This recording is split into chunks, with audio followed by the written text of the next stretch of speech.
Desligue o ruído e conecte-se aos factos. Temos 10 estadias num dos hotéis de luxo Alma Lusa na Comporta. 2 adultos, 2 noites. Assine hoje o Observador com até 58% de desconto e habilite-se a ganhar. Tudo em observador.pt. São 3 horas.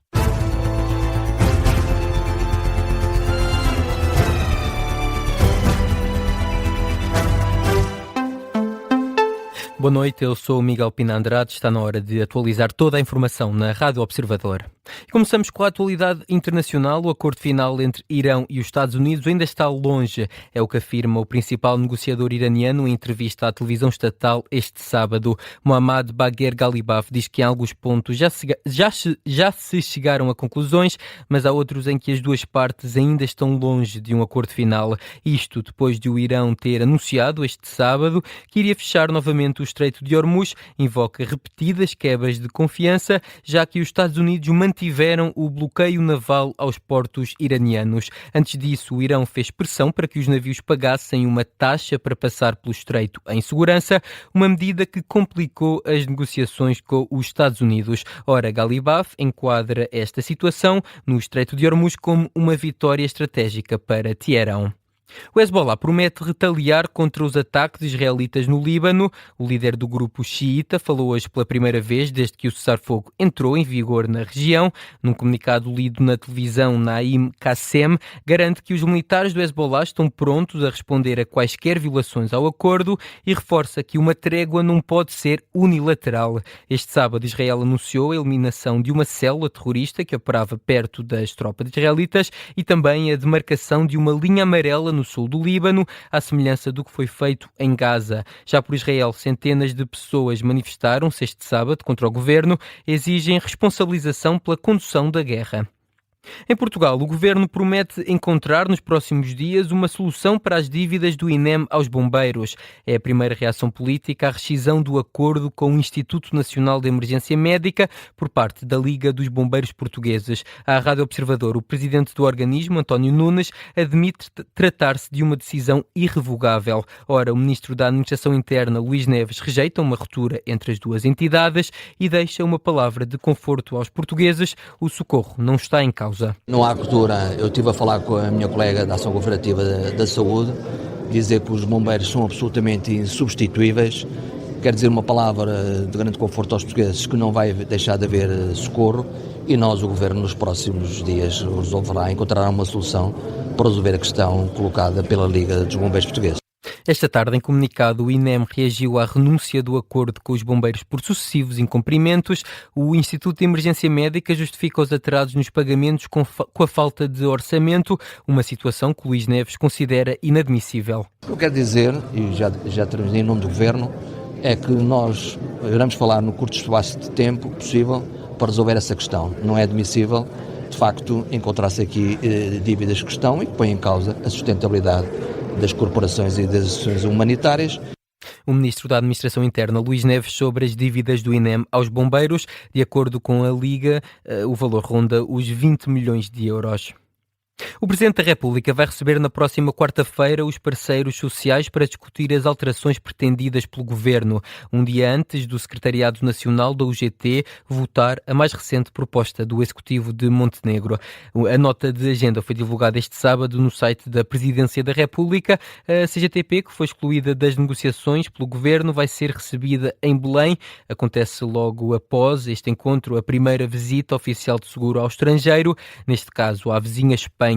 Trata-se de uma promessa cumprida, já que o Presidente admitiu chamar os parceiros sociais depois de fechada a fase de negociações com o Governo. Prometeu também, recorde-se, vetar a proposta caso não saísse qualquer acordo da concertação social. Primeiro houve esta quarta-feira os parceiros sociais. E ainda sobre a lei laboral, as alterações podem mesmo voltar a ser rejeitadas na reunião do Secretariado Nacional da UGT. Foi pelo menos o que admitiu na tarde de sábado o secretário-geral adjunto Sérgio Monte, no âmbito de um debate organizado pela Associação Causa Pública, que contou também com a presença da CGTP. Primeiro, o Tiago Oliveira disse esperar que a União Geral de Trabalhadores não assine o acordo sobre as alterações da lei laboral. Na resposta, Sérgio Monte diz que os membros do Secretariado Nacional concordam com a grande maioria dos portugueses, rejeitam a proposta do Executivo. Caso não haja acordo, o Governo já ameaçou enviar ao Parlamento o anteprojeto inicial enriquecido com contributos. E o porta-voz do LIVRE, Rui Tavares, acusa a direita de querer apressar a aprovação de várias propostas, incluindo esta do pacote laboral. Tudo por receio a um ricochete da opinião pública, diz Rui Tavares, que acusa a direita parlamentar de estar diante do sentido social. Eu creio que a direita, neste momento, sente algumas estar com o rei na barriga, com a ilusão de que pode fazer tudo, outra percebe que o tempo, até que haja um ricochete da opinião pública em relação às atitudes da direita nos últimos tempos, é curto e, portanto, tem que avançar com o máximo das suas propostas antes que percam definitivamente a opinião pública. Também, de certa forma, as sondagens começam a refletir isso e no próximo ano vamos vê-las a refletir isso cada vez mais.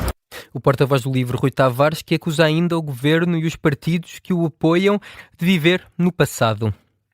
O Ministro da Economia afirma que Portugal precisa de mais do que apenas crescimento económico para abordar os próximos anos. Manuel Castro Almeida diz que o desafio da economia portuguesa não é apenas crescer, mas sim conseguir crescer com resiliência, produtividade e capacidade de resposta. É a garantia do Ministro durante um congresso da Ordem dos Economistas em Lisboa este sábado. Manuel Castro Almeida não quis falar aos jornalistas à saída, mas durante a intervenção sublinhou o enorme impacto do mau tempo registado em janeiro e fevereiro na economia portuguesa e fez o balanço da ação do Executivo. Após a tempestade Christine, o Governo aprovou um pacote de medidas de 3,5 mil milhões de euros. Entretanto, submeteu à Comissão Europeia o pedido de apoio ao Fundo de Solidariedade da União Europeia, reportando prejuízos superiores a 5,3 mil milhões de euros. O apoio esperado ronda os 250 a 260 milhões de euros, com execução no prazo previsto de um ano. E foi igualmente assumido o compromisso de concluir até 30 de junho os processos de apoio às habitações afetadas. Isto é o que se exige do Estado: rapidez, coordenação, responsabilidade e capacidade de execução. O Ministro revela ainda que o Executivo tem um plano delineado para os próximos meses.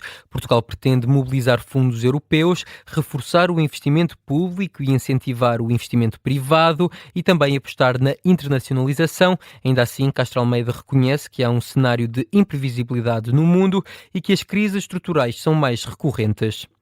O líder parlamentar do PSD diz que quem saiu do partido para o Chega fê-lo porque não teve espaço nos sociais-democratas por falta de qualidade. São acusações de Hugo Soares em Cabo Verde. O líder parlamentar e secretário-geral do PSD diz que não conhece nenhum caso em que quisesse o regresso de quem saiu. Fala em pessoas que demonstraram falta de carácter e de qualidade. Como tal, diz Hugo Soares que quem saiu não deixou saudades. Eu não conheço um dirigente ou militante do PSD que tenha saído para o Chega e que eu quisesse que ele voltasse para o PSD. Era sempre gente que nunca teve espaço por falta de qualidade, por falta de capacidade, muitas vezes por falta de caráter, porque atenção, nós nos nossos partidos também os temos menos bons. É assim mesmo, é verdade. Há de tudo, nós representamos partidos que representam a sociedade e nas sociedades e nas comunidades há de tudo. Palavras de Hugo Soares em Cabo Verde este sábado, onde foi um dos oradores convidados da Conferência Internacional Democracia em África. O líder parlamentar do PSD diz ainda que o populismo só se combate governando bem e tendo coragem. Ainda tempo para o desporto, vamos até aos playoffs da Liga de Basquetebol Norte-Americana. Los Angeles Lakers e Houston Rockets jogam esta hora na eliminatória entre o quarto e o quinto lugar da Conferência Oeste. A equipa da Califórnia, liderada por LeBron James, ficou em quarto na época regular, por isso os dois primeiros jogos da série são em LA. Já os Houston Rockets de Kevin Durant recebem o jogo 3 e 4 no Texas. No início do terceiro quarto, os Rockets vencem os Lakers por 51-50 50-50.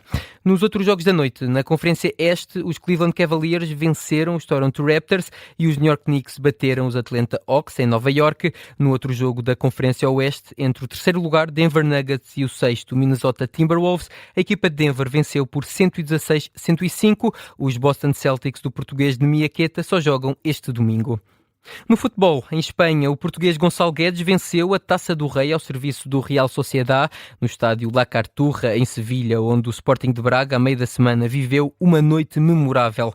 Agora foi outro português. Guedes jogou 78 minutos, fez a assistência para o primeiro golo, num jogo que terminou empatado a 2 bolas no final dos 120 minutos, por isso teve de ser decidido nas grandes penalidades e aí a equipa basca venceu por 4-3. É a terceira vez que o Real Sociedad conquista a Taça de Espanha. O Atlético não vence a prova desde 2013.